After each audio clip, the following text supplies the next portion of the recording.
Good morning, Americas. Good afternoon, Africa and Europe. Good evening, Asia, Australia, and New Zealand. I am going to be your host for a little while. My name is Touring News.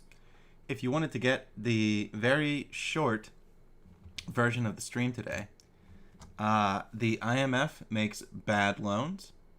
Climate change is bad and worsening. Mike Pompeo met with Benjamin Netanyahu and Prince Mohammed bin Salman in a further attempt at normalization with Israel while leaving the Palestinians out. Israel continues to bomb the Gaza Strip.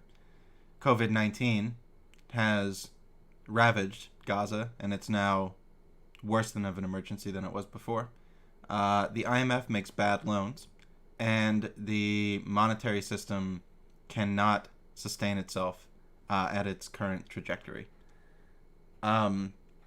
That's pretty much the end of the... I'm going to keep streaming. I'm going to talk for a little while. However, that can about sum up where I am at. Hello to you too, Zeke and McCoray.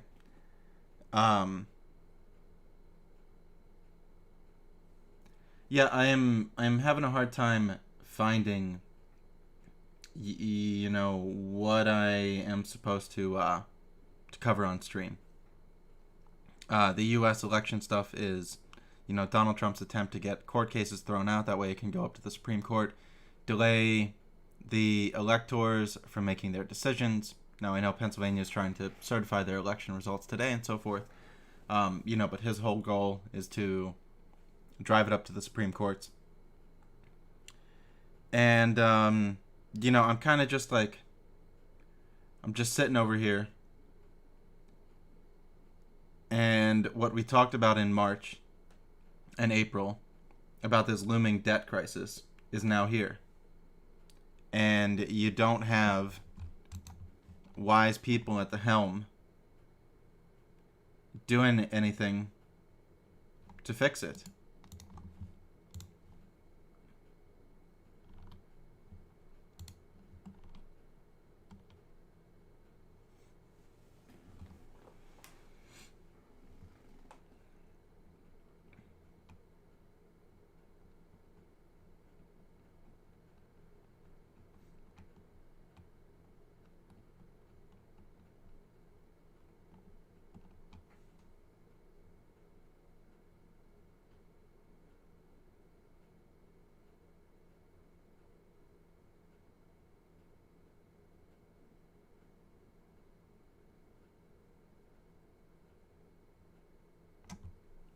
Can't help you there, Zeke.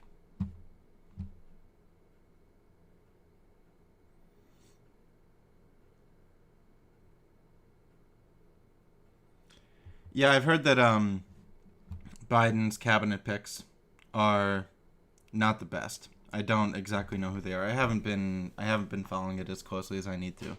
I think that I made a slight error of I'm still concerned about the Trump coup attempt. But I think that I made an error in judgment in not protesting Biden immediately and trying to allow the electors to be certified. I didn't want to weaken, Biden's position any further by, kind of like protesting him while he was still being elected and nominated and so forth. But I think this may have been a tactical error by mine. No, what was I going to be able to change by just shouting to the rooftops, "Hey Joe, your cabinet picks are terrible"? Nothing really. But hindsight being 2020, I think I gave him too much of a grace period. Morning, $27.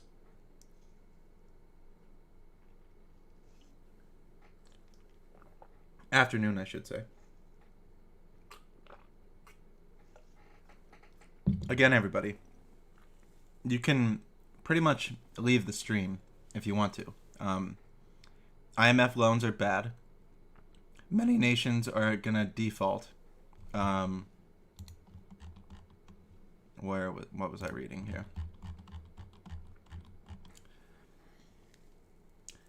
Africa needs more than G20 offers to address the looming debt crisis.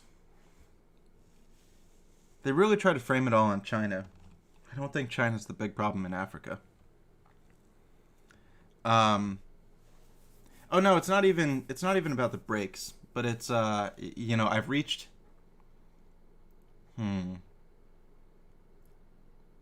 well, $27. I'm going to talk in code to you.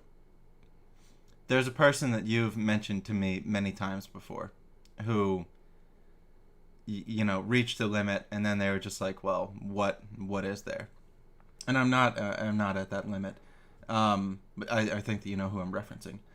But I really, while I took my time off, tried to disprove my concerns about debts and money and sovereignty and issuance and currencies and all this kind of stuff. And I didn't disprove myself. And yeah, I'm not the Joker type. I'm not the type that can make the news fun. Is it public or private? Well, I'll be the dirty one and say that it's both. I'll be the dirty one and say that it's both. Now, let me try to explain in a small way why I'm now even considering public debt to be a problem.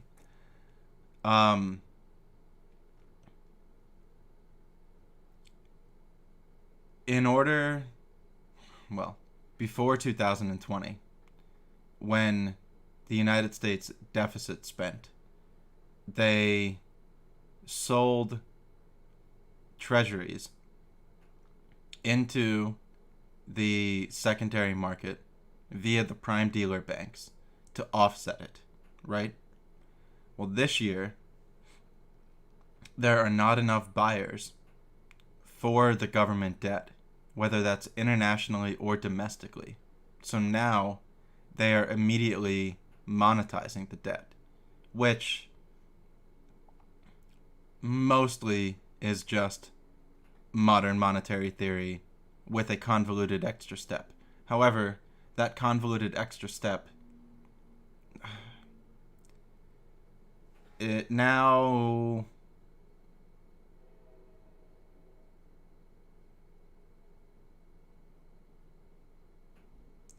how do I even want to say this?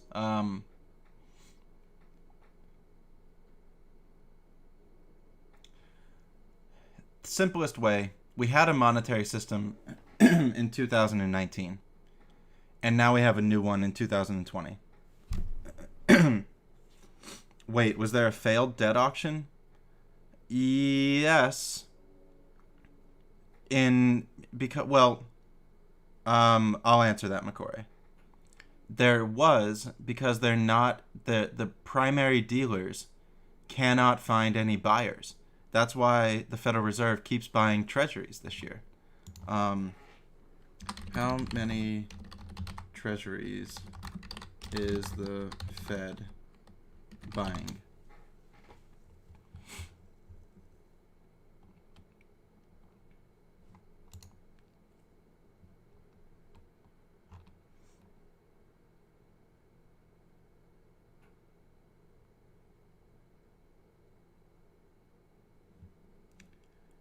Okay, they're currently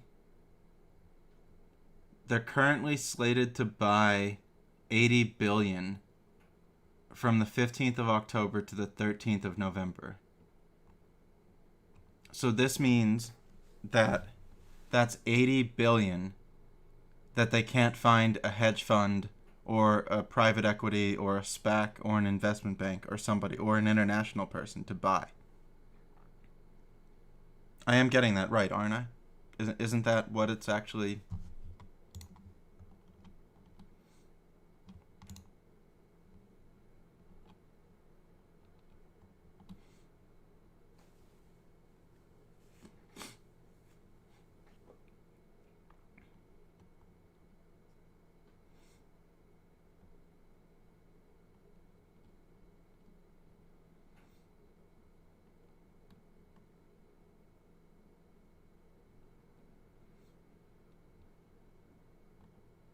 Yeah. They have broken it. Um, what does the public debt look like? Well, it's just because of the way that we run our system. We're in a scenario of, okay, now how big can the central bank's balance sheet get with treasuries before you have attempted liquidations of treasury holdings when people feel they're not worth what they were once worth before? Or man, it's as I said yesterday, I'm looking for liberals or conservatives to talk to me about this, because I don't think any of them are going to have an idea or a solution or even a concept of what's going on. Good morning, Jade. Hello, et Spiritus, Wing, and all the other wonderful people that are out there lurking.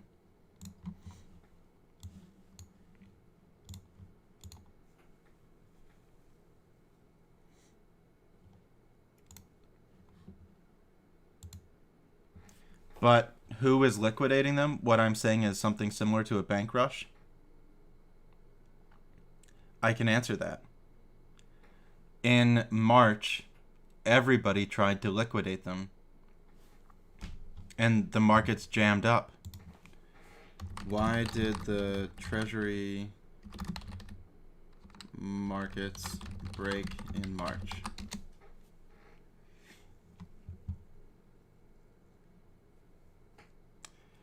Back in March, forced selling by investors who needed to get rid of their most liquid assets to raise cash, combined with an unwillingness by bank trading desks to act as middlemen, led to the usually liquid Treasury market breaking down. So, the answer is whenever there is a market turn down, the next market turn down will be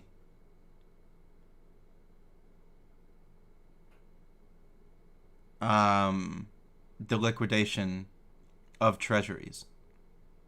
And when that happens, how much can the Fed backstop that time? I'm thinking we might be able to get through this conflict with a couple of Joe Biden's favorites, shoot him in the legs from the police.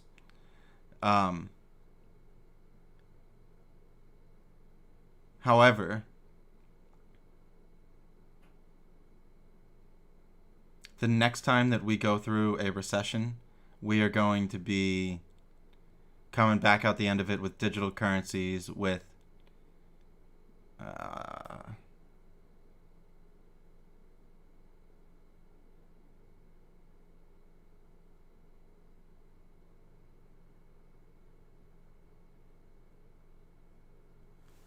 interesting, Grandmaster. Thank you for sharing.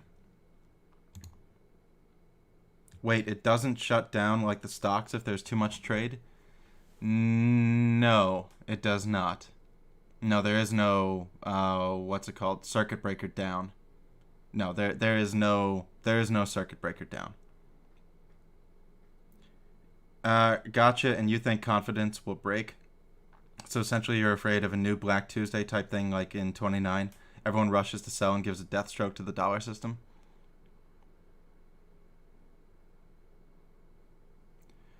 I don't think it's going to be a death stroke to the dollar system, but I am having a hard time conceptualizing what will be next. It's difficult for me to difficult to speculate what's next. And I know that there are going to be some MMTers out there who are going to say, "Oh, like you're worried about all the wrong things." I would not give any shit about the public debt if they didn't sell these stupid fucking treasuries. But because they sell the treasuries, we don't do MMT. Full stop. Because we sell the treasuries, in my opinion, that is not modern monetary theory.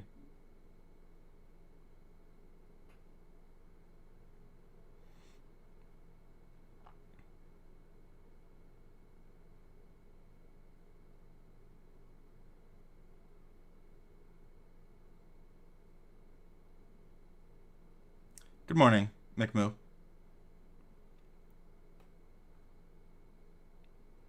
For anybody who's coming in, the stream is a very simple one. Israel continues to bomb Gaza.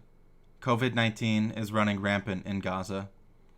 Mike Pompeo met with Mohammed bin Salman and Benjamin Netanyahu to try to discuss more normalization of relations between Israel and Saudi Arabia, all while Israel continues to bomb Gaza and roll over settlements and demolish settlements in the West Bank. Pompeo also met with UAE to try to capitalize a $23 billion arms deal. Remember, everybody, it's a peace deal that they're doing in the Middle East. But you have to buy $23 billion worth of arms to solidify it. The IMF makes bad loans. Climate change is getting worse. And the monetary system does not work. That's everything in the stream. If you want to enjoy the rest of your day, I've delivered everything to you that I'm going to be able to deliver.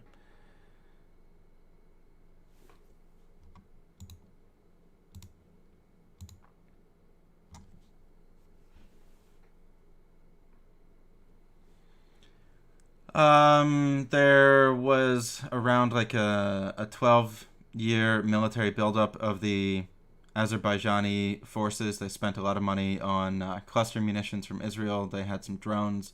They had more tanks. They had more armored personnel vehicles and so forth. Tensions between Armenia and Azerbaijan have existed for, centuries. A war ensued in the Nagorno-Karabakh region, which was claimed by Armenia to be theirs, claimed by Azerbaijan to be theirs, but it was populated by Armenian people. During the War of Attrition, which may be some remnants of a proxy battle between Turkey and Russia, with Turkey backing the Azeris as the Turks moved in Syrian defense fighter forces that were battle-hardened in Idlib in Syria, in the northern region of Syria, as well as who had fought in Libya. They moved those in on the side of Azerbaijan to do the fighting in Nagorno-Karabakh. The last time that I looked, there was a truce that mostly meant that Armenia had to give up their territorial claim to Nagorno-Karabakh.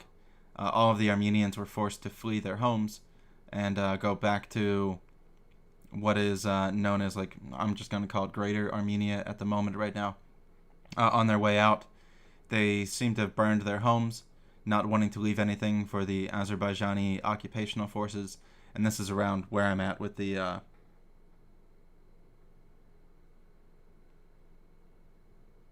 that's about where I'm at with something of what happened over there. Kobe taught me a lot.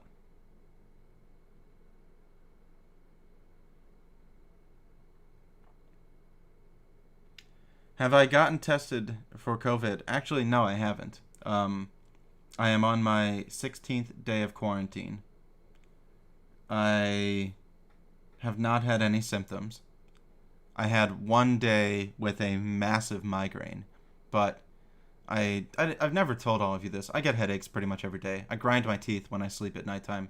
I'm always kind of stressed, and I always have like tension headaches. But no, I have not been tested. Damn, Little Big Fun, I'm sorry to read that.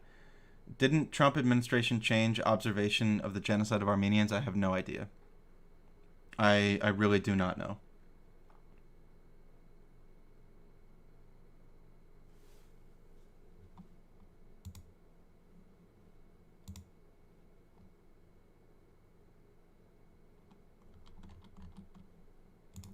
No, I have not gotten aura.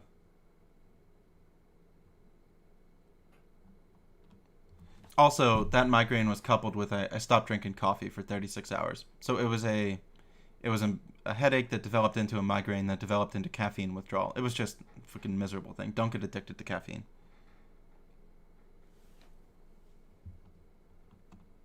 Someone posted in my chat yesterday about the more short-term disasters we're looking at, ecosystem collapse due to loss of insects, bees, etc., as well as other much shorter term than overall climate change. Yes. Yeah. Well, and that's like, what's going to happen when Florida gets wiped out in 2023? Let's say there's an actual like superstorm, Cat 5, and then they rebuild it, and then it gets wiped out again in 2027, and then they rebuild it and it gets wiped out again in 2029. Kind of like what happened a little bit with Wildwood, New Jersey. Are we going to, as a nation, now I think the answer is yes, keep pouring money into oceanside investments? I think the answer is probably yes. Well, that's smart. I mean, Eminem taught us that you shouldn't piss on fire because it doesn't put it out. And yeah. Again, everybody, stories of the day. Mohammed bin Salman, Pompeo, Netanyahu meet. Israel bombs Gaza. Israel destroys West Bank settlements. Gaza is going through a horrible COVID flare-up. The United States is selling $23 billion of weapons to the United Arab Emirates. We're considering classifying the Houthi rebels as terrorists. There's a horrible famine in Yemen. The climate change is not in a good way.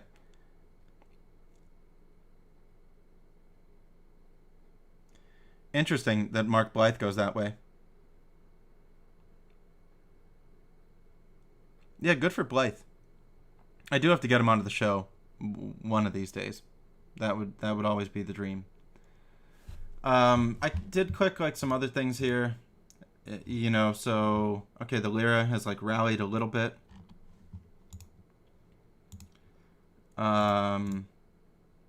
Nigeria in a recession. Netanyahu and Bibi meet. The COVID disaster. New leader in Al Qaeda, because once you kill one person, a new person's going to come up. ISIL attack north of Baghdad. Troop withdrawal in Iraq. Air raids. Erdogan and the Saudi king are improving their relations and ties. But I really just come back to this one. Like the whole thing that I wanted to talk about is like this. Yeah, I mean, it is a regular Monday.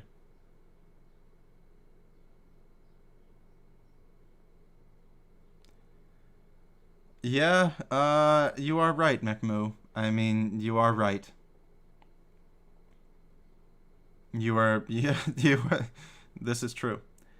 Um, yeah, well, Little Big Fun, this is why I stepped away from the camera. If you don't have,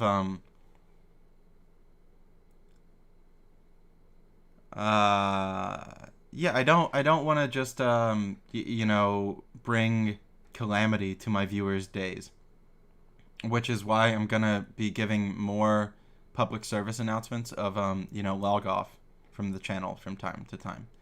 Say hello, shoot me a message that says like you're still like peeking in from time to time, but it's time for watching less and acting more. I tried to say yesterday, if you have an opportunity to move together with friends, to clamp down on costs, if you can get back together with your family, if you can save money for seeds, if you can do windowsill, agriculture production and so forth, and these things we talked about them in March. I talked about them through the summer a little bit, but I do try to do the uplifting news. Yay, no more ads. I do. Sometimes I go to the Good News Network, and we do find them from time to time. Advances in like plastic recycling and so forth. So it's the Good News Network has the uplifting stories.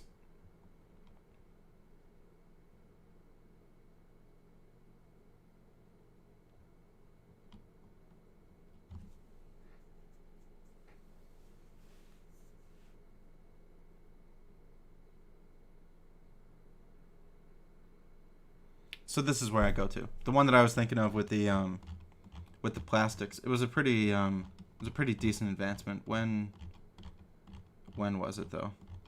Oh God, is it that long ago?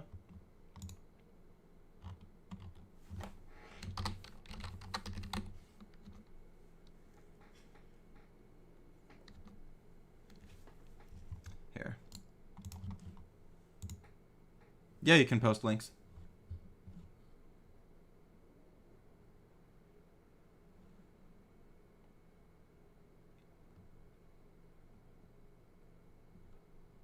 Interesting, Larry. I've never been on Reddit before.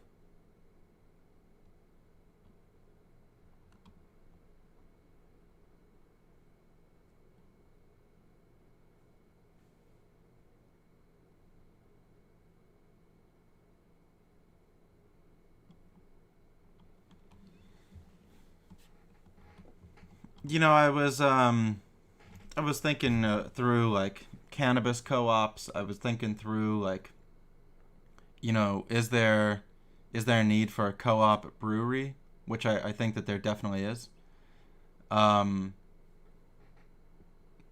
I think that's something that could be successful both locally and nationally. Would be a co-op distillery or something like this.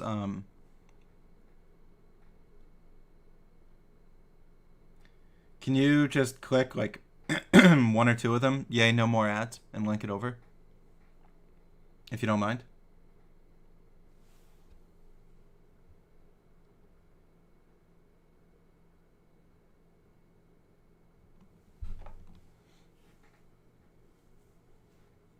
Yeah, so this seems to be a way that they're not having to heat the plastic up as much as they were before, and it's still in the testing phases. The Logan Paul rant was good. I don't remember what time I watched it, but I did watch it somewhat recently.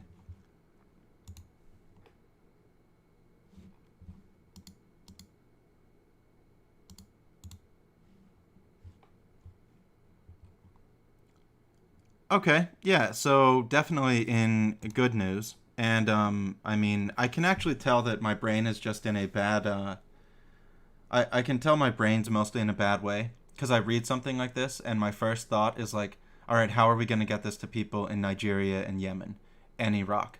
And then I'm like, oh, well, we're not going to. And then I'm like, oh, okay, so am I just going to be one of those like quote unquote first world white people that gets the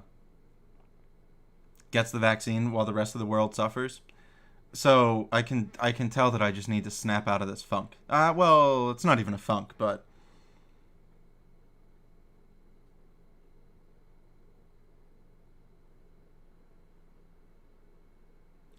um, but yeah, this is. Where's my phone? No, I mean, it is absolutely impressive at how quickly, um, Russian pharmaceuticals, Chinese pharmaceuticals, American pharmaceuticals, did come forward with developing a COVID-19 vaccine. This is actually, it is wonderful news. It is an extremely massive step in the right direction.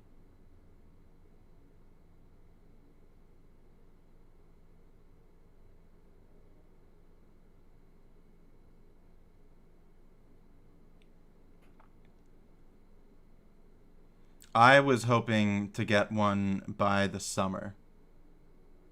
I I was hoping to have an opportunity by my birthday in July to get a COVID vaccine. I haven't been anticipating it early. I didn't want to get my hopes up. I kind of just have in my mind that that's how it may be.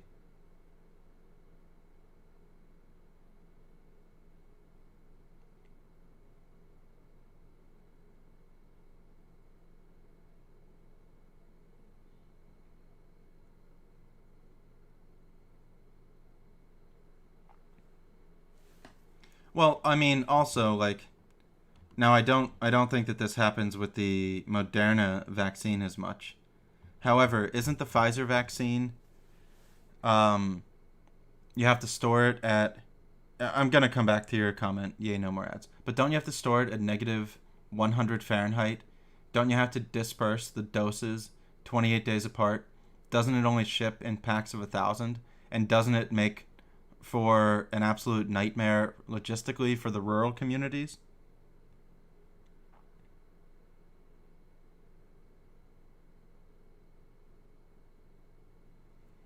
I think it's hard sometimes for someone like you who looks at the totality of everything. It's very easy when you're informed to pull out something negative from a positive story. They do have a cold box, but once you open the box, you can only like replenish it X amount of times, and so forth. And the cold box only lasts for like 5 to 10 days or something. Um, but yes, they do have a shipping box for it. No, what it is, yay, no more ads, is I'm tired of something being a good story if it's only happening in the United States or in the United Kingdom or so forth. Like it's just it's worn on me that people think that when like something happens here, but it doesn't happen other places, it's a good thing, and that is just no. Pfizer does have a cold box. No, they legitimately do.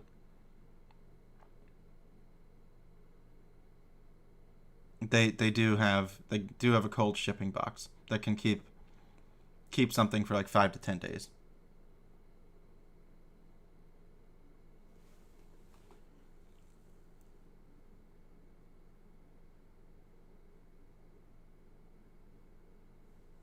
Oh, they were talking about the health. Oh, the healthcare part. Why can't it be done? I mean, is my answer. I think that there's basically only one real. Like, there are not many real jobs that are needed anymore. But what jobs are needed? Care workers, social service workers, mental health advocates, psychologists, psychiatrists, clinicians, nurses, doctors, oncologists, surgeons, checkups. So, like, I personally think that everybody should be going to the doctor once a month to check your vitals, to do a wellness check and so forth. I don't understand. Maybe every other month. Um, maybe maybe every other month. I don't understand why this is like such a hard thing to fathom. Um, yeah.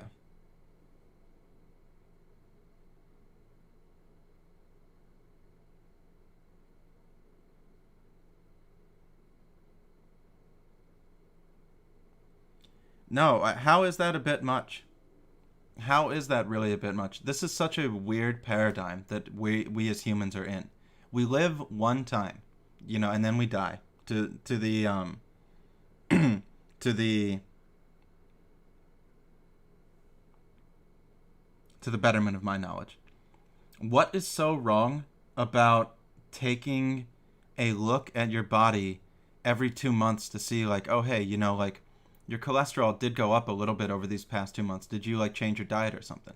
Or like early detection for tumors, or like you just um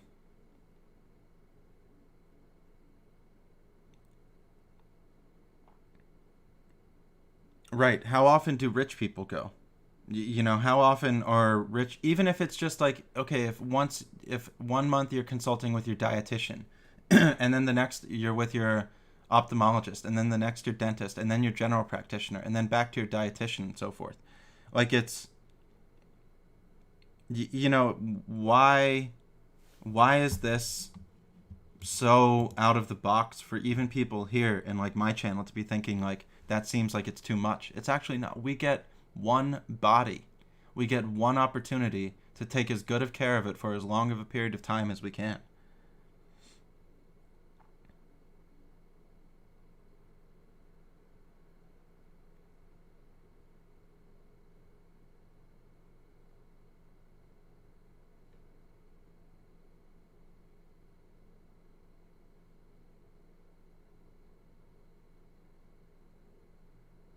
And also, I mean, I'm going to aim for every month and I'm going to settle for every 3 months.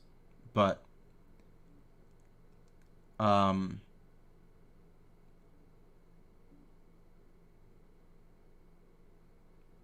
yeah, this is America. Gotta, yeah, just a wellness checkup. Really, just a wellness checkup. Like, we should all be able to go to a psychologist whenever we want to or whenever we need to. We should be able to go get blood work done whenever we need. We should be able to, like, it's just that it's asinine that we've got these. Oh, man. Yeah, and Maxworth, you're right. Maxworth, you're 100% right. Oh, wow. This is a lot of people. You were watching a wonderful documentary about a person that emigrated from Germany to the United States and went through a long, winding path of hard work and perseverance. And yeah, that was a really interesting documentary. Can you link it to me? Wicked Supreme. Hello, Mr. Hawaii, Mr. China, Mr. California. Hope you're doing well. Wicked. Thank you all for coming in. I am your new host, Touring News. I'm going to save you all the next hour of my show, and I can give you the 1.5 minutes of what we've been talking about since there are so many of you here. So what has happened in the past 36 hours? Well, the United States is in a peace deal in the Middle East, selling 23 billion with a B. B as in Bravo, billion, $23 billion worth of weapons to the United Arab Emirates. They extorted Sudan to the tune of $435 million. That way they could get removed from the terror list in order to go into the peace deal. They're going to be selling to Bahrain as well some weapons. Israel continues to demolish settlements in the West Bank. They continue to bomb Gaza. COVID-19 is raging in Gaza, and it is a absolutely terrible crisis at the moment. Mike Pompeo visited with Mohammed bin Salman and Benjamin Netanyahu in an attempt to further normalize relations between Saudi Arabia and Israel so we can sell more weapons and buy more oil, and sell more weapons and buy more oil. Turkey and so Erdogan and the Saudi king are getting back together and getting a little bit happy once again.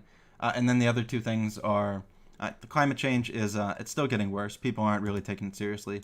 And something that I've been yelling at the top of my lungs on my channel for now a full year has been there's a global monetary system shock coming. There is a liquidity problem. There is a solvency problem. There is a not enough dollars problem internationally. There is a not enough dollars problem domestically. There is a private debt problem. There's a corporate debt problem. And there is a public debt problem that is all culminating. Yes, hi. And then we were talking about why I think everybody should be able to get blood work or a checkup with the doctor every month or whenever they want to. And we veered into a little bit of a talk about vaccines and healthcare and this kind of stuff. So if you're new and you just came over, go ahead and kindly click the follow button. I think that's what I'm supposed to ask you to do. If you like to talk about economic systems, climate issues, monetary policy, monetary systems, international payments, the euro, One Belt, One Road, the European Union, Federal Reserve Bank, European Central Bank, People's Bank of China, this kind of stuff, I may be a channel that you would like.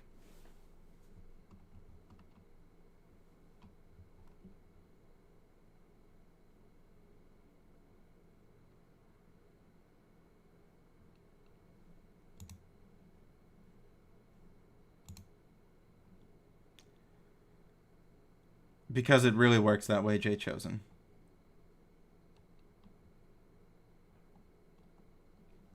Hello, thank you for the follow, Schwern. I appreciate you all coming over. Thank you, Wicked Supreme, for the huge raid.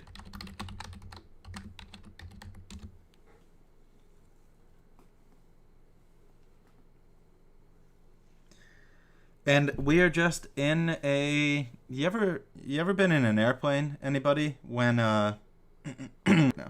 You ever been in an airplane where you're just taxiing and you're either in the air waiting for a landing strip to open up, or you're on the tarmac and you're just waiting to get into the terminal? That's where we are with Trump, his coup, his lawsuits, all of this stuff. I've been trying to ask B. McMoo.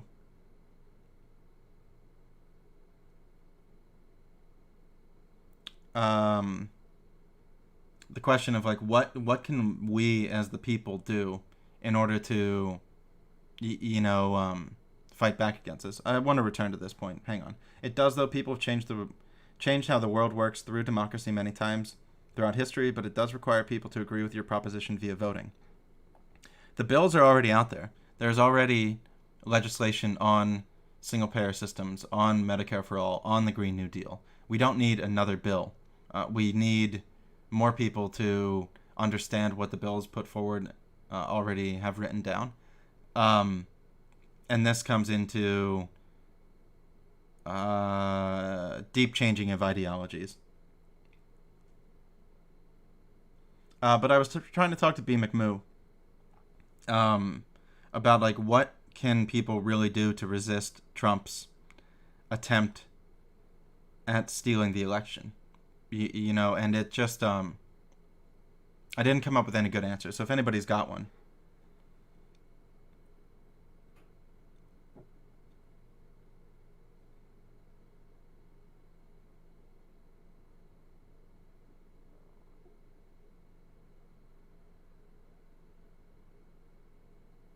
That's awesome, Larry.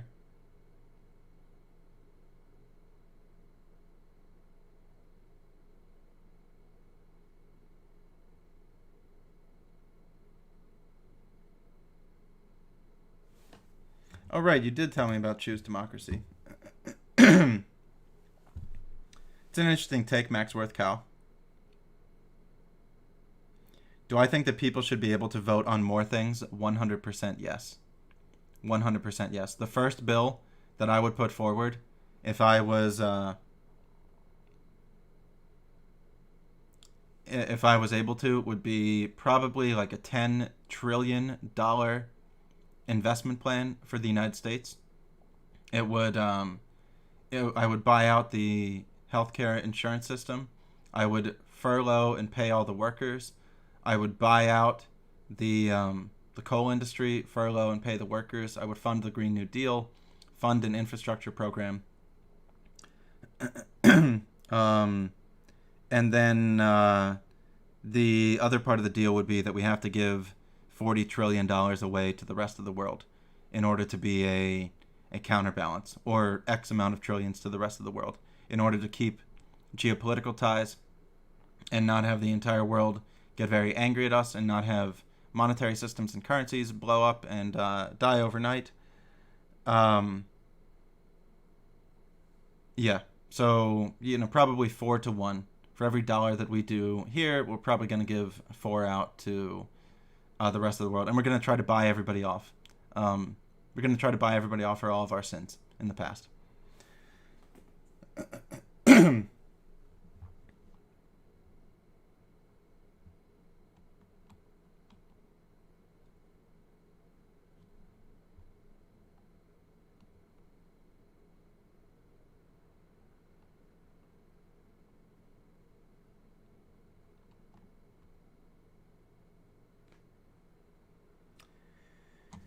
If they said in 4 years from now you can't vote for red or blue anymore, what would happen? I don't know. I don't get into certain hypotheticals that I don't think have high probabilities too often, so I don't even know if I completely understand the question. I don't know. There's so much money that's wrapped up in that question for, super PACs and the DNC, the RNC. It's a tough question. Good morning, Mother. Hey, Mother, while you're here, I'm just going to burden you with the bad news. You can close my channel if you want to, but you're in my space now. So the global debts are getting worse, like I said that they were going to. The payment systems are breaking, as I told you they would. The climate issues are just as bad. Well, they're worse than they were when I was in my teens. That I was kind of yelling at all of the older people to worry about. Your generation is going to have a hard time liquidating your 401ks and your properties because my generation doesn't have any money to buy them. We've got 55 million workers in the gig economy. Every hospital in the country is overstaffed. Every nurse is probably going to have PTSD for the rest of their lives. There's going to be a drain on people not wanting to become nurses in the future because of the crisis that we currently went through. The international payment systems are freezing up and cracking up as there are hundreds of billions of dollars of loans in Africa that don't have the dollars to pay for them. And, yeah, so, I happy to share some doom with you kind of personally. Um, I know that we do have slightly different politics. They're actually pretty similar. However, I can only continue to tell you that the system is not working around you in a multitude of different ways.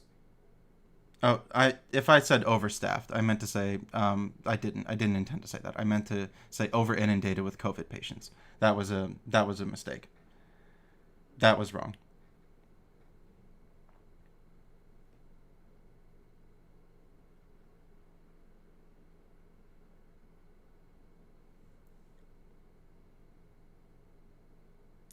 Yes. I have not. I am now on my 16th day of quarantine. Um so I have not had any interactions with the public since I was out in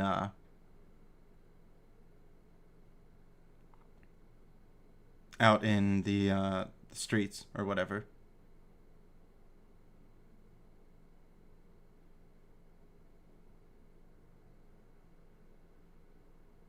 Oh, nice fact, Larry.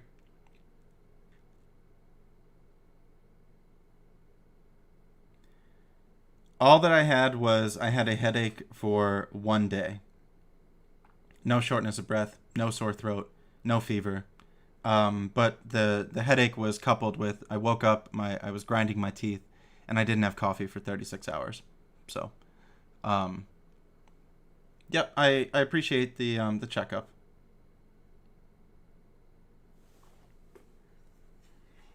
But yeah, I I want to know. Okay, mother, if you can answer a question for me, what do you think your generation either would think or thinks about the things that I talk about? Like what do you think a majority of people between the ages of, let's say, 55 and 80 would say when I tell them, the dollar is breaking between their fingertips, the water is drying up in the soil in the Midwest, the water dried up in California?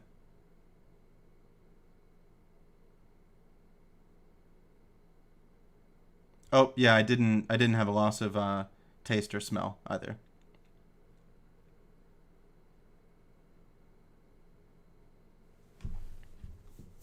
But yeah, what do you think your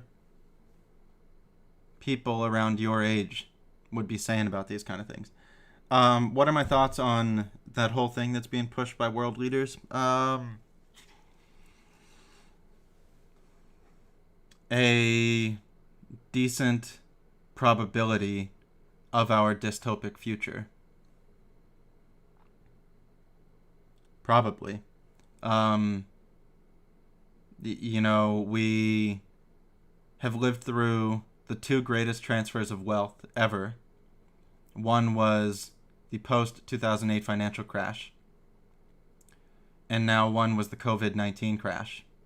And I have to think that these transfers of wealth are going to continue to grow.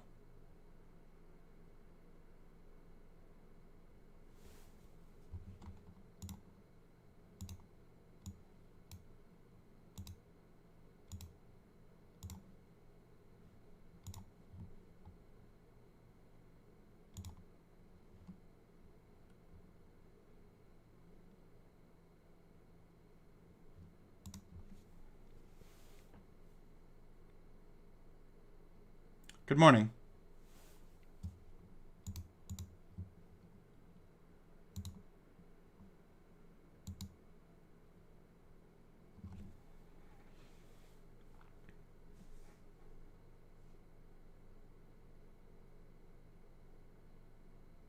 Shut yourself out, feminist critique, if you'd like to. Well, I am going to be polite about this, but I very often heard that I am either too young or unexperienced. Oh, you didn't answer my question and you got to go back to a meeting? Fine. I understand. Um, I'll give a call sometime soon. But I very frequently heard these things. And man, does that incite rage. Um, Talk about like a rage inciting comment, Arctic Mule. That is definitely the one that will send me over the top. If somebody tells me you're too young or you're too unexperienced to, have an idea on this, holy hell.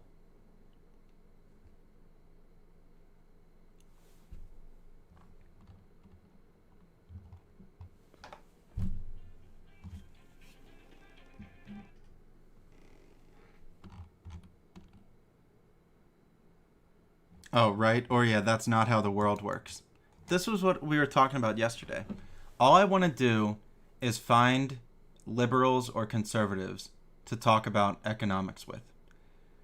And I want to ask them questions. However, what happens is, since I'm the one that's trying to prove something heterodox, it always immediately flips back to me having to answer the questions. And I don't want that. I want to I want to hear them answer my questions. But it just never works out that way because they'll answer something that I think is just like so fundamentally untrue. And literal example of that's not how the world works.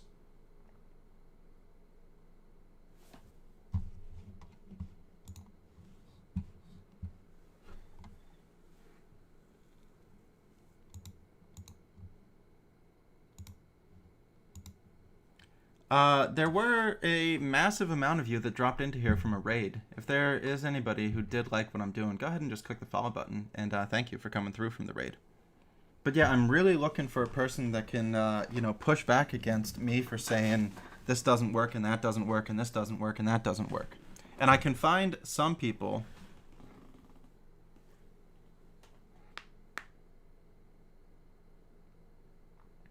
I can find some people on the right who think that it's all broken. I can definitely find them. There are more people. There are more Austrians, as in the economic school of thought, um, who agree with my analysis. And I mean, their answer to everything is buy Bitcoin because it's all going to hell.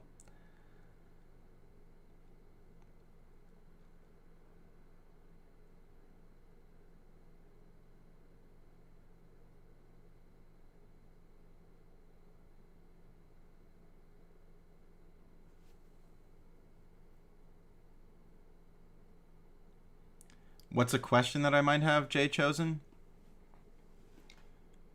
Um, why do you think the dollar can maintain its position as the reserve currency?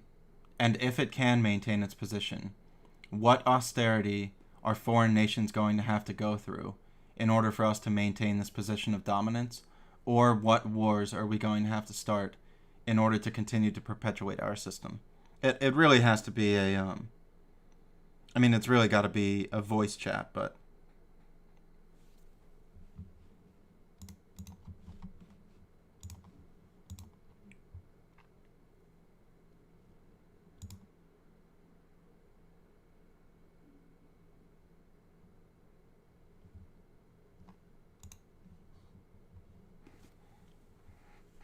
my only mistake that I made when I got into cryptocurrencies was I didn't buy enough Ethereum, and I have been kicking myself for not getting Ethereum.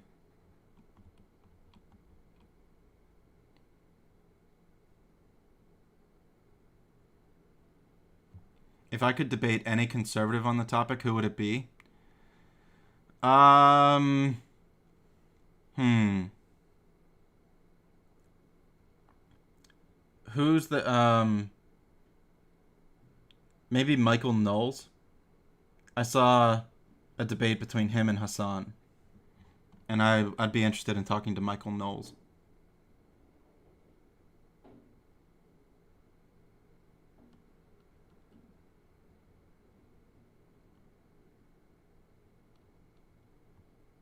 Damn, Arctic Mule and Jade.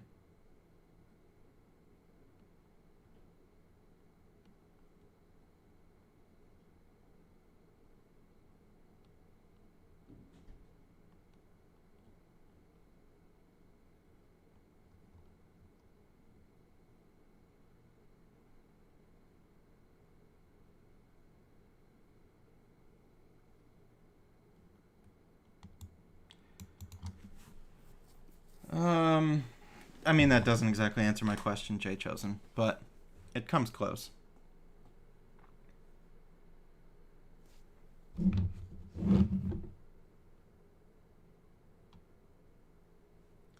Yeah, Anand has some good thoughts. I'll have to check it out. Yeah, I'll have to check out the talk with Anand and Hassan. That was an amazing get for the platform too, by the way. Not only like a good get for Hassan, but just a good get for Twitch in general.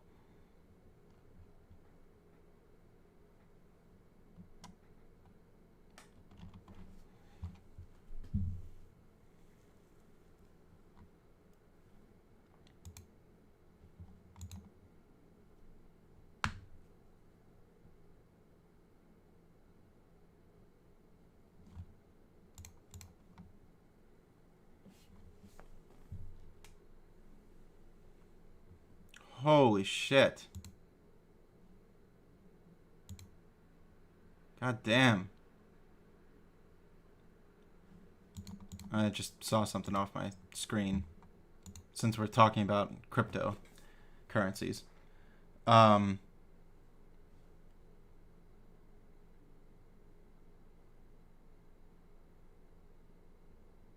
he talks about messaging and speaking to the Trump diner people in their language. Maybe I'll watch it.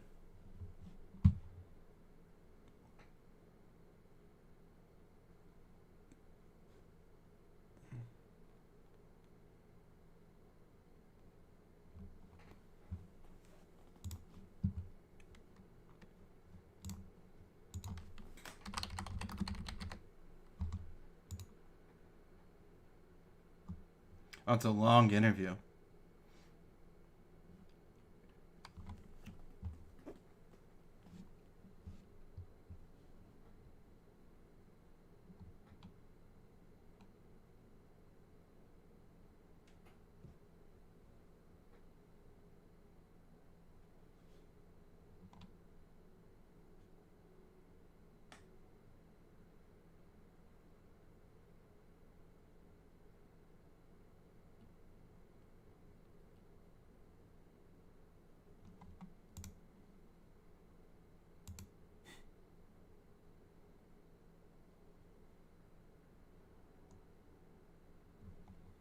Yeah, I will. I'll definitely be watching this one today. Um, and again, just a huge, huge get for the platform in general whatsoever. Um,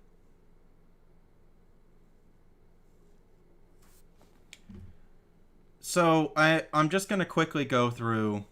I'll do a cryptocurrency talk for about 90 seconds. Um,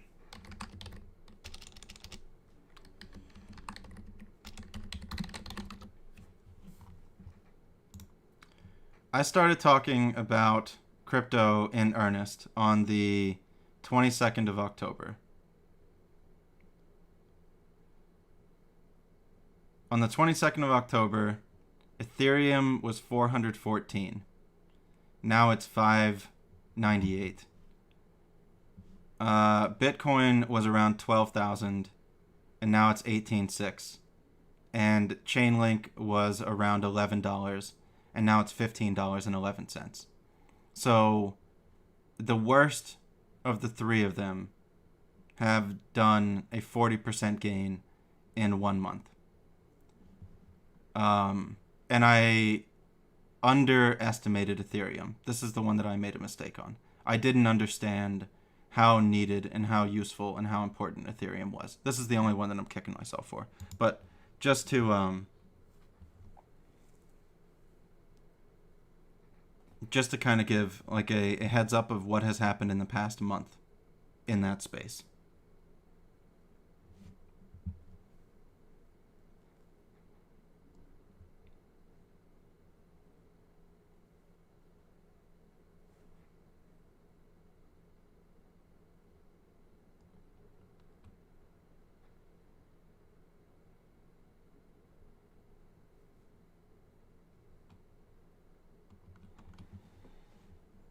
I have not studied the Bush vets.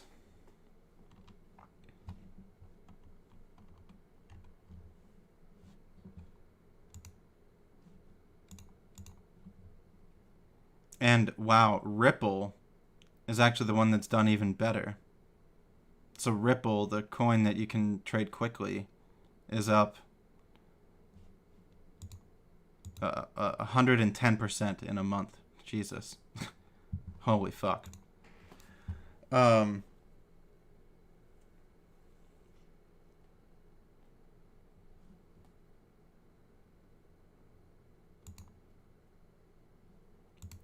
To go off from a while back, you said that you don't think that we do MMT because of treasury bonds. Yeah, okay, I can. All right, so to me, MMT entails not selling treasuries. It means that when the government deficit spends, they just press the buttons on the keyboard. 01, 01, 01, 01, 01. To me, that is MMT. When you deficit spend, but in order to do that, you have to sell treasuries first to the prime dealers, then the prime dealers sell them onto the secondary markets.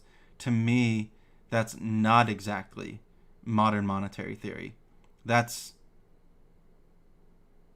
kicking the debt can down the road until you make your way back to MMT, which is what we are at now, which is the Fed sells the treasury to the primary dealer, and then they buy it back immediately, or they monetize the debt. So what we're doing right now, we're creating treasuries, we're selling them to the prime dealers, but instead of the prime dealer selling them to hedge funds, to pensions, to investment banks, to individuals, to international entities, they're selling them right back to the Federal Reserve, which means that then it's more close to MMT the way that I understand it. The ramifications of this switch, however, are when you get into the next liquidity crisis, which there will be another liquidity crisis, you're going to have another glut of people trying to sell treasuries. There aren't going to be buyers for the treasuries. The Fed is going to have to step in again to be the buyer of last resort, and then the Fed will monetize more of the outstanding treasuries. Oh no, McMoo. I would have said wait, but I mean, yeah, we were talking yesterday. I would have tried to wait for it to go down into the 13s, but things happen.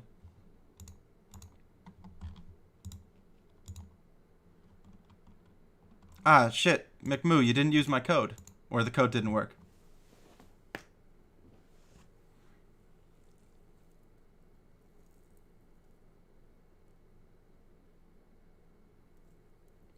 Oh, you can't buy it there too? Oh, you can buy there too. Oh, okay. Yeah, I'll talk to you off screen, because it's,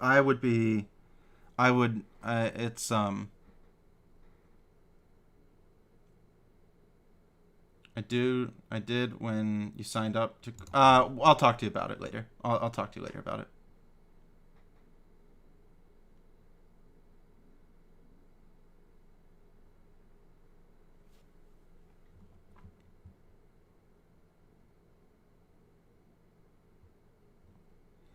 Right. Yeah, when you use my code on Coinbase, that's when you get the $10 bonus, and I get the $10 bonus.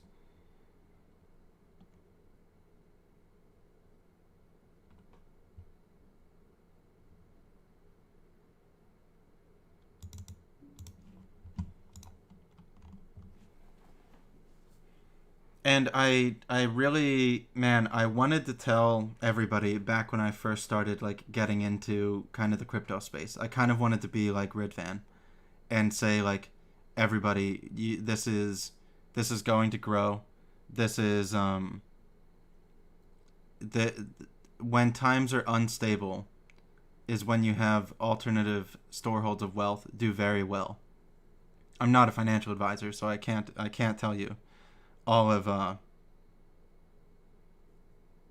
that kind of stuff. But I did want to tell you, the first time that I bought my... Let's see. Let me get a transaction history. I just want my buys.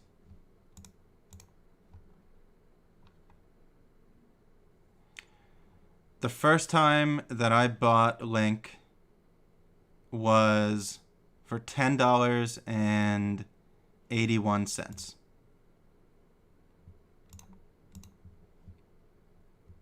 So my first purchase on...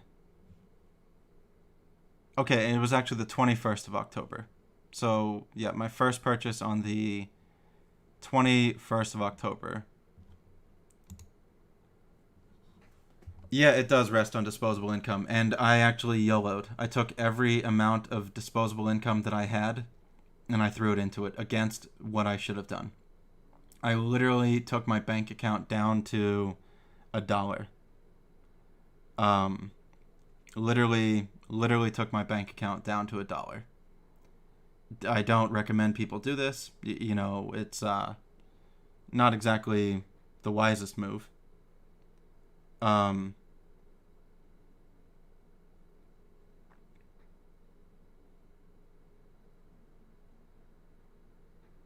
But I did it. Bush vets were after the fall of Saigon, were former Green Berets, moved to the island of Hawaii to live off the land, later returning, moved to the Pacific Northwest, a sad, lonely life with the ability... Oh, wow, okay, nice.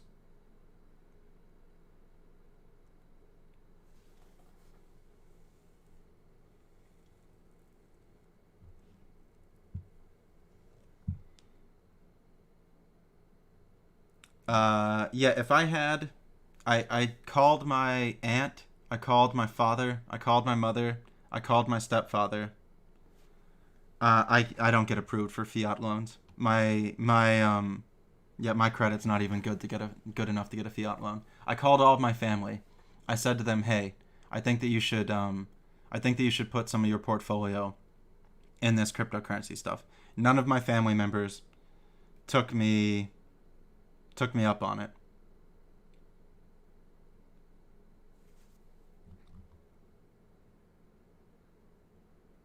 You don't know how fair that story is. Do you have an income to balance again?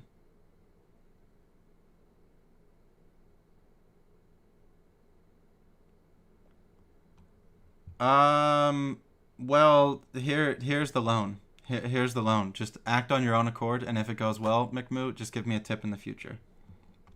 And we'll talk about... If I can talk about some investment things that I would do. I'm very cautious, everybody. I cannot give financial advice. I can't tell people what to do with their money. I can't tell people... I got to be very cautious to, not overstep what my abilities are here. And yeah, Ridvan, I'm down to talk about that sometime.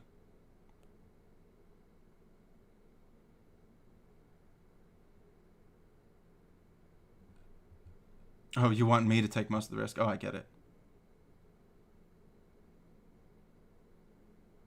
Well, I don't exactly have a stable income. I have chat donations. So, this is my income. This is the work that I do. Aside from last week, I stream every day of the week.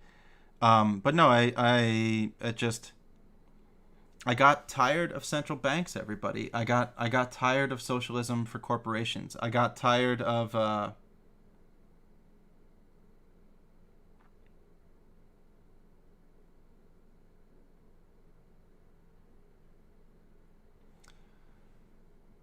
I got tired of debt traps that we're putting on foreign nations. I got tired of austerity. I got tired of begging my representatives to beg Congress to beg for $1,200.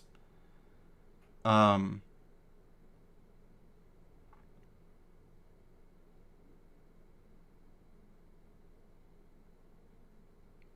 it was kind of just my way of saying I am done with your system. I've been talking to B McMoo about something, and I'll throw the idea out there as to a way that I'm just tired of all of these kind of things in general. I was talking to him about I don't like how I actually see who donates money to me. for kind of like a couple of reasons. One, it makes me potentially beholden to people who are either larger donors or frequent donors or so on or so forth. Secondly, I don't like how it just continues this feedback loop of like, oh, well, sometimes people donate just because like they can see their name like up on the screen or something. And it's just there's just a lot of predatory nature of it kind of at the moment right now. So I was we'll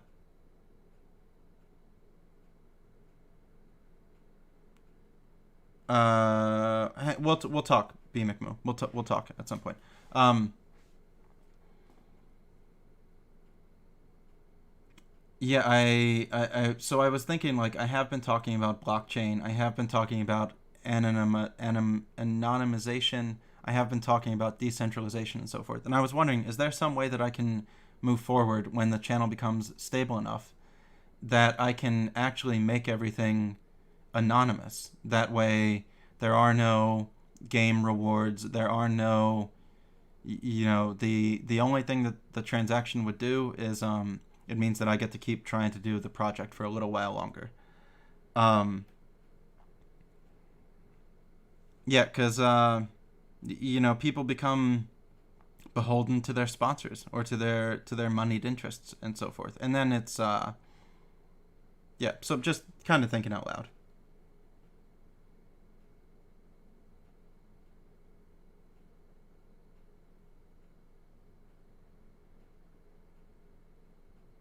Yeah, I'm floating the idea in my mind of anonymous donations.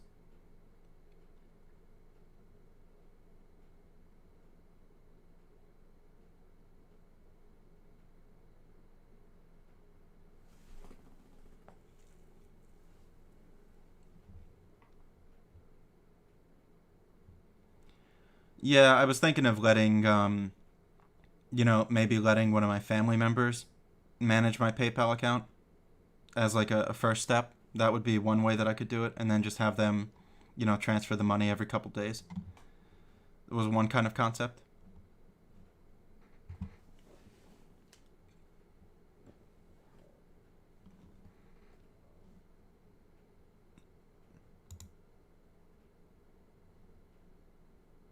I'm doing well, thank you.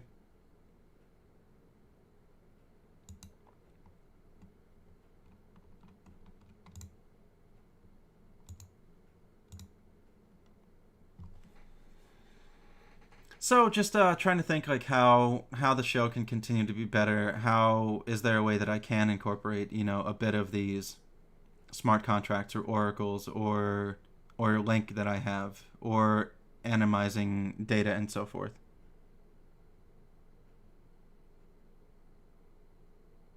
Yeah, I don't like the interruptions. Okay, so I can try to explain. I'll try to explain Chainlink to the best of my ability, since there are a lot of people here and a lot of people seem to have questions about what it is. Again, not a financial advisor. Don't work for Chainlink. Not sponsored. I am a holder of some of the coin. I think that's everything that I have to say in order to like say what I'm about to.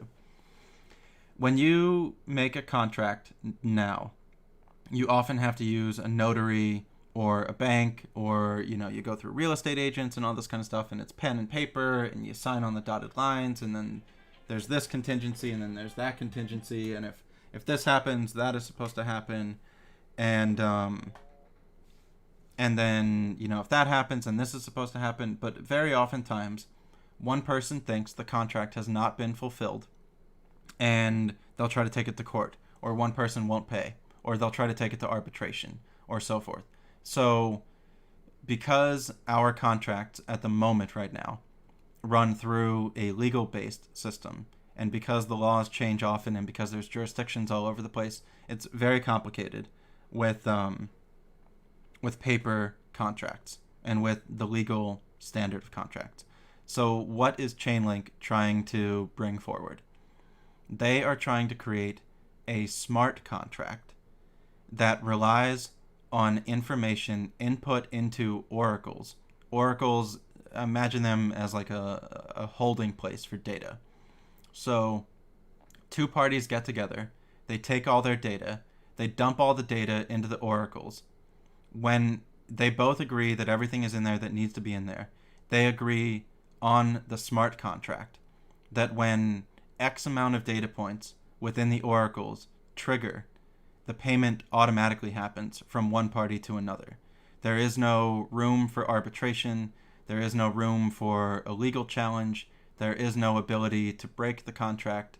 It is a mathematically and physics backed and based system of agreement between two parties that removes what was required before, the trust of the two parties in the institution that they had the contract with. And now it places that trust in math and physics. Thank you, Preachings. So it's a digitization of the old contractual system that is trying to remove it from the legal system and move it into a mathematical, quantifiable system.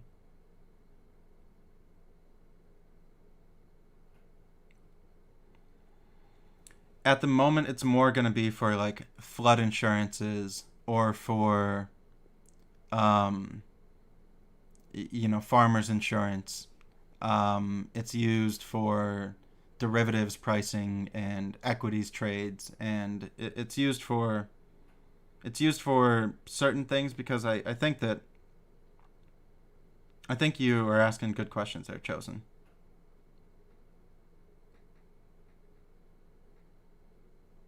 It's more for things that are going to trigger one way or another, not exactly proof of work from my understanding.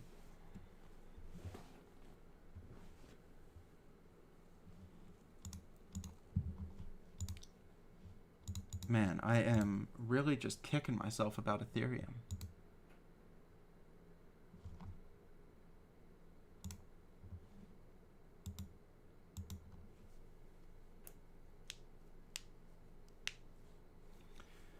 A smart contract is a digital tamper-proof agreement that is coded in the blockchain.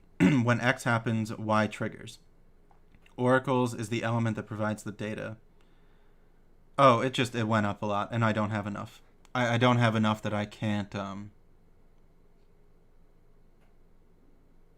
My main concerns with cryptocurrencies are they're so damn expensive to exchange between one another people. I'm not really sold on cryptos coming up to be, like the next like payment system. I think that they're a speculative instrument. I think they're an asset at the moment, but I am not. Oh, hi Dan, how are you? I am not. I'm not one that thinks like tomorrow I'm gonna buy my bread in Bitcoin. I don't see how it can work with how much it costs to engage in the transaction. I'm hanging in there. Thank you for asking.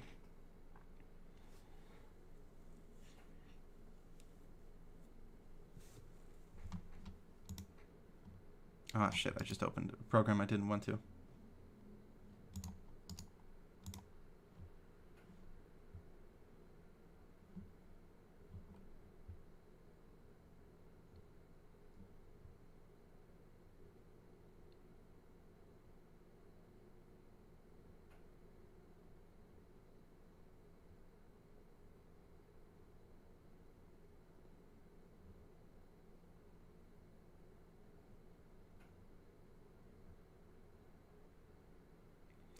Oh, extremely bad faith. That is about as simple.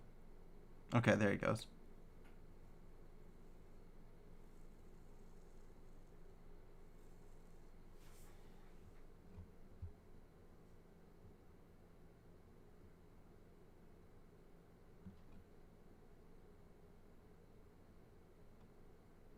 Yeah, that's a good example.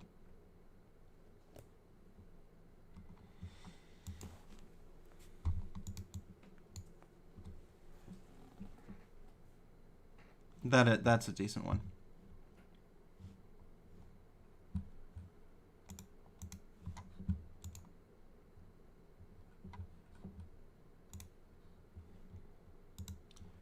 Do you all have any questions? I don't know what I'm supposed to do as a streamer anymore. I mean, my stream was mostly to understand climate issues, monetary systems. I guess I need to learn about soils. Maybe soils next, but I may take a veer down the AI rabbit hole. I may start binge watching the Artificial Intelligence podcast with Lex Friedman and trying to pick up more about AI.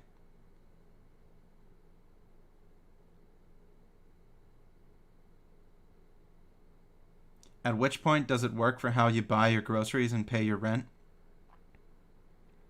Well, it could work for rents.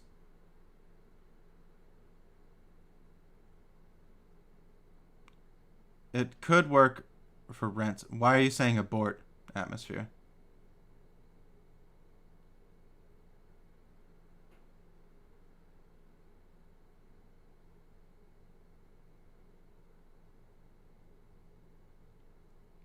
For groceries, yeah, it could replace I did have the interview with Jeff Booth. It didn't go well. That's fine. I'm still gonna respect his work and I'm still gonna listen to try to learn. But I do thank you for tipping me off to it.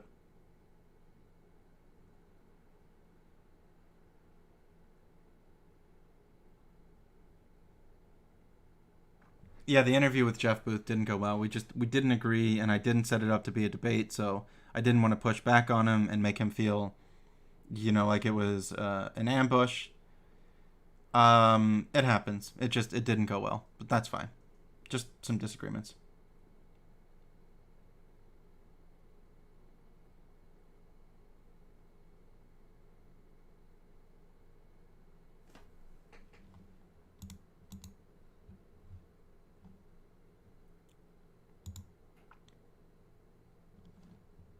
Things happen.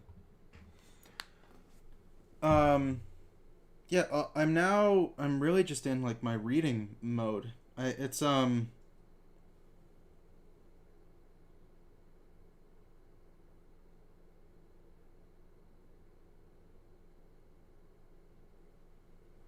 all right. So here, we'll finish up this. We're gonna finish up the crypto talk soon.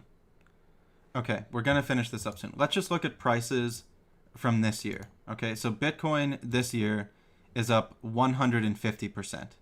So if you bought $100 of Bitcoin in November, right now you would have what, 250. Have I covered meritocracy in the past? I don't know that I have. Ethereum is up 286%. Chainlink is up 509%. And I don't really deal with any other coins other than this. There are going to be some others. There is going to be Ripple. Fair. That Ripple just overnight went insane, but so yeah, Ripple went parabolic this week. But anyway.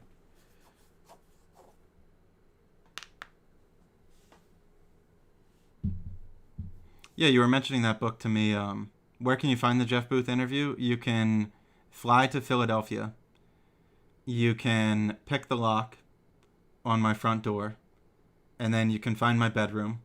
You can turn on my desktop. You can hack my password, and then you can search through my videos, and then you can find the video. I want to talk with an equally knowledgeable centrist or conservative. I think I'm going to try to talk with Tiberius D sometime soon. Tiberius seems to be pretty decent about some of this kind of stuff.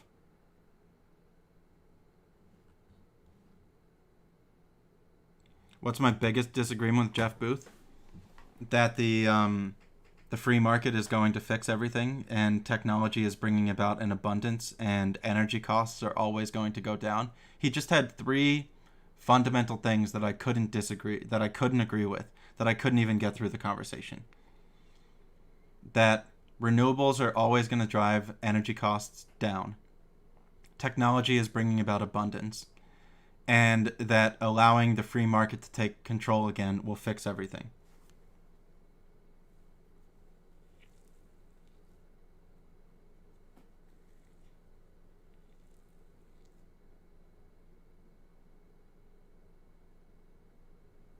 Yeah, Maxworth, I mostly agree with you here.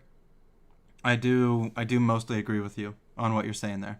I am pretty in unison with you.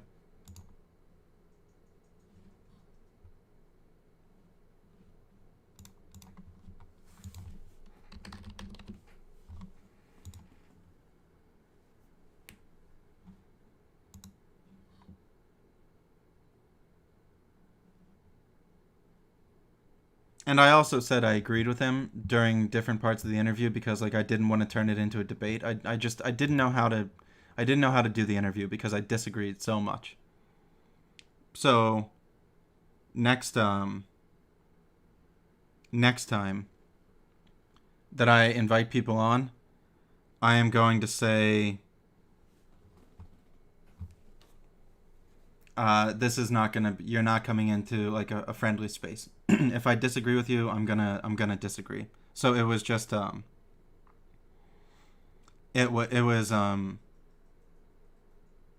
error on my end.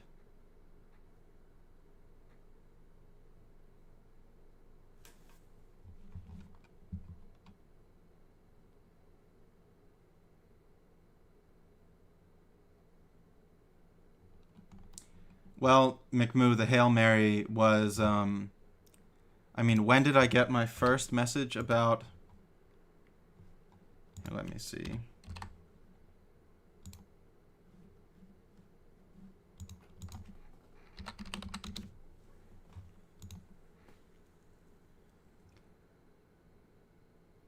Um,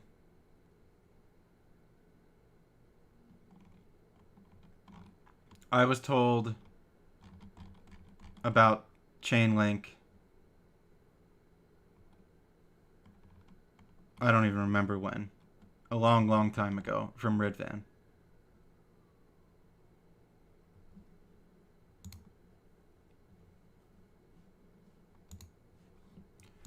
I actually don't even want to talk about this anymore because it does get into a loop. I don't. Okay, here are my final thoughts. Do I think that Bitcoin is like tradable enough to actually be used as a currency? No, not really. Do I think that there are enough people that think that it's crossed the Rubicon, that it's gonna either that it's going to continue to go up as a speculative asset of storage and value? Yeah, I do. Do I think that there is enough royal and turmoil in fiat currency systems that more and more corporations, businesses, companies, and investors are going to continue to pour into Bitcoin? Yeah, I do. So am I in it as am I in it as like I think this is going to be my currency? No, I am in it as a speculative investment because it feels to me that there are so many waves, pushing it forward. Chainlink, however, I do think there is actual usability in smart contract systems. I think there is actual usability in DeFi. I think there is actual usability in oracles. So Bitcoin, I speculate in. Chainlink, I want to own. I'm about to end it there.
Um, yeah, I really could go on and rant about this, but my rant is gonna go from it's going to quickly turn into. It's just going to quickly. It'll just turn sideways. Look at all the data around you, everybody. How confident do you feel in your ability to generate an income for yourself 3 months from now, 6 months from now, 2 years from now, 5 years from now, 10 years from now? Where do you foresee jobs existing in the United States? For me, I only see them in healthcare, in infrastructure, in coding.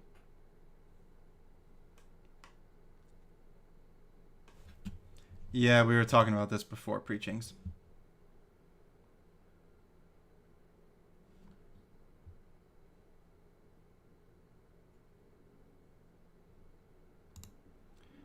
Holy fuck. Jay Chosen. Jay Chosen. Alright, don't ask such foolish questions. There are subsidies for the oil sector. There is military spending to protect shipping lanes. There are subsidies for agriculture. There's tariffs on Chinese goods. There's tariffs on Canadian goods. There's tariffs on European goods. There's all kinds of tax breaks and incentives and everything. Do not waste my time again with comparing the US market to some form of free trade.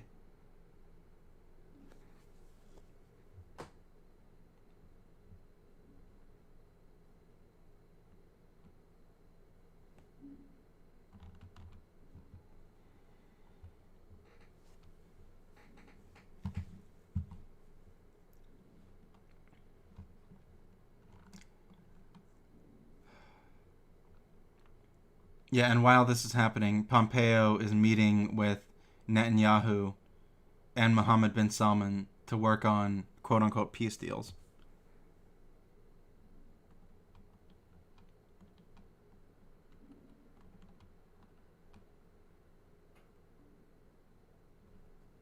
How long do I foresee warehouse retail work? You're good on that. They can't automate it overnight. But I mean, how many robots do you work in warehouse retail? How many machines are already in there?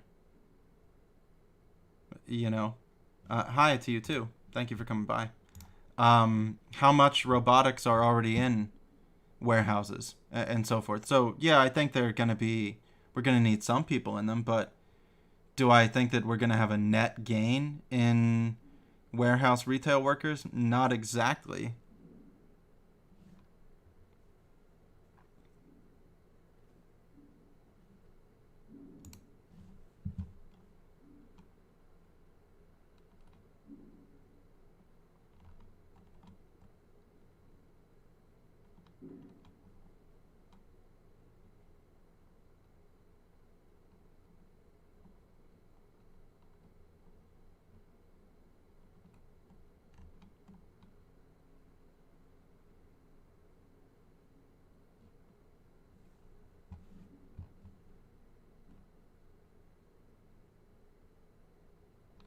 Android phones as personal desk assistants is currently where you're at. Um,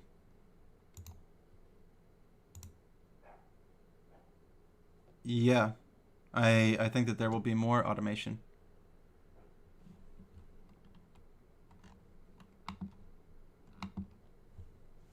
Morning, Silver.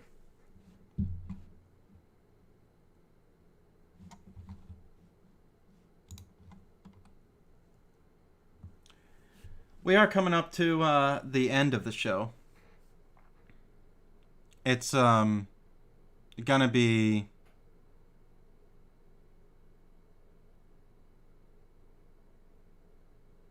a gentle reintroduction of me into streaming this week. I took 5 days off and I forgot how to stream. I forgot how to talk.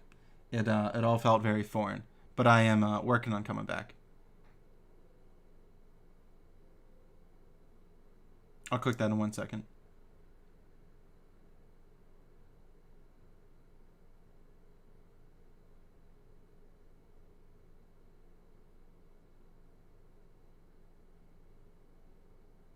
Yeah, I gave you, Jay Chosen, I gave you the answers to the question.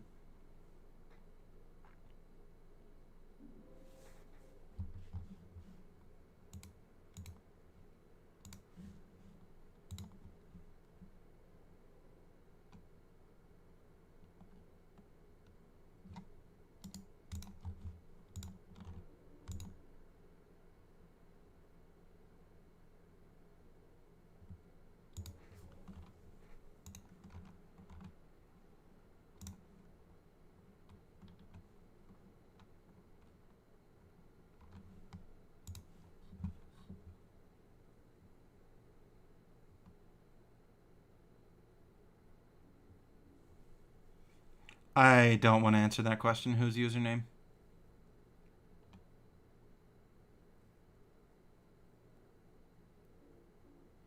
Holy shit, because you have to look at the totality of a situation from the top down, Jay Chosen. You have to look at pollution. You have to look at externalities. You have to look at carbon use. You have to look at shipping lanes. You have to look at logistics. Fuck. Damn.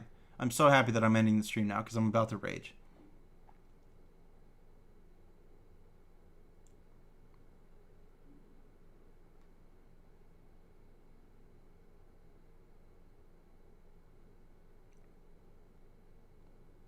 Jay Chosen, do you want to call in? Oh wait, you said that you could only type? I would like you to call in. Can I talk about the future of IP? I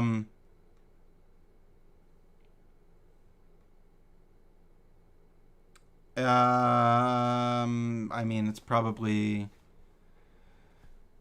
bleak still. I mean, we don't appear to be any closer to abolishing IP or even lowering the years that one can have it.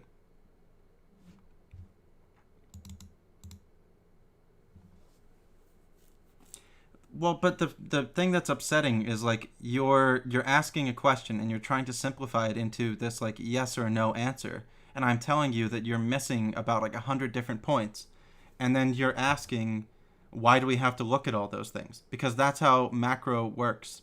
Like it, oh man. That's okay. It's Monday. It's a new start to the week. We are gonna be tranquil. I'm gonna relearn how to stream this week. We're gonna get back to basics. I guess I'm gonna, yeah.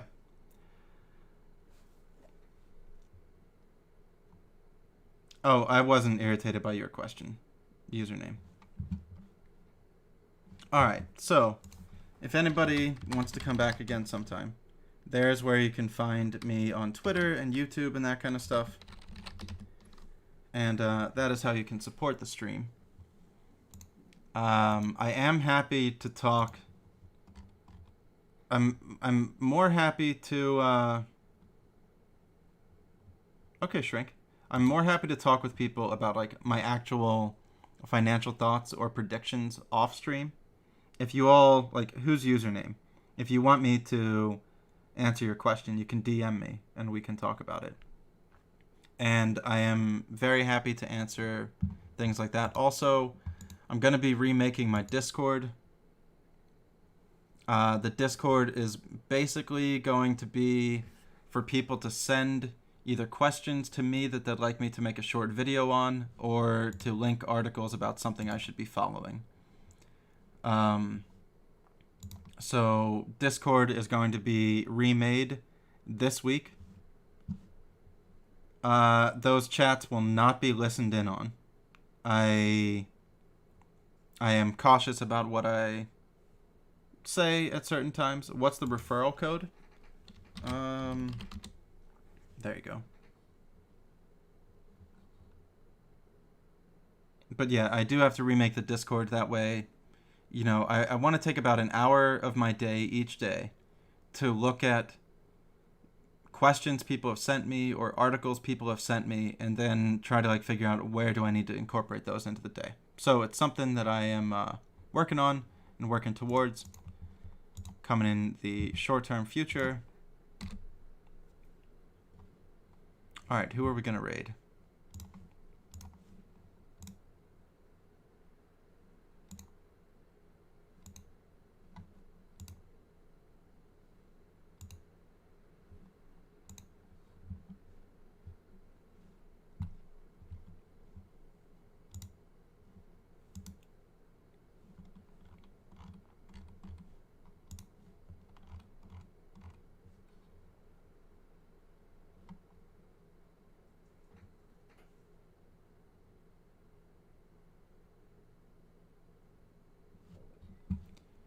No, Jay Chosen, it's just you can't answer my questions. This is what always happens when I get into people who are like, okay, this is what happens. You cannot answer my questions. Like, you can't prove to me that the free market exists, because I can prove to you that it doesn't. And then we're not even on the same beginning of a conversation point.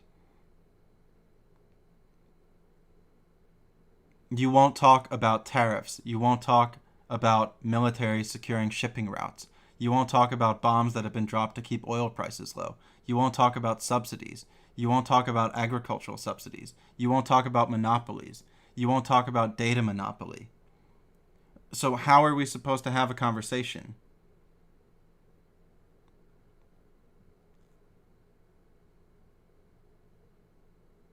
When I don't think that we agree on like a basic groundwork.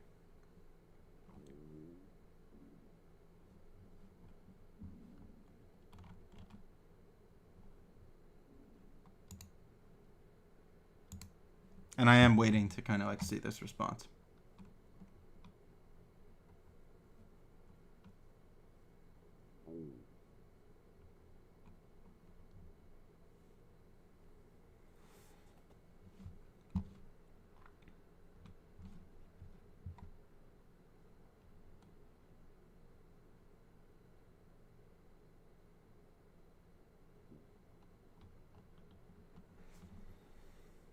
Okay, cool. Yeah, cool. And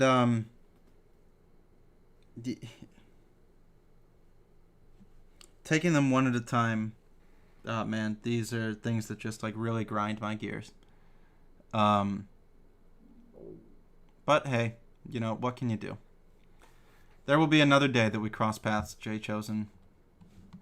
I see that you came into the channel on the day that I must have had my stream title, The Global Financial System is Broken. And I guess you still, from May 17th to November 23rd, haven't really read anything about macroeconomic systems. If you came into my channel then, and you still don't think that there are problems, I'm not going to be spending too much time on trying to help.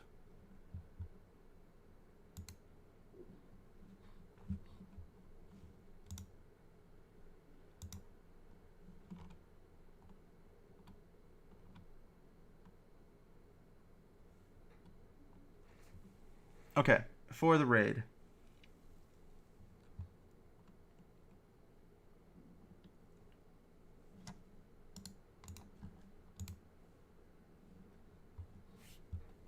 I don't know how long they're still going with their interview, but we are going to go over this way. To old friends of mine, Act.tv. Oh, they just started up, so it might be pretty new.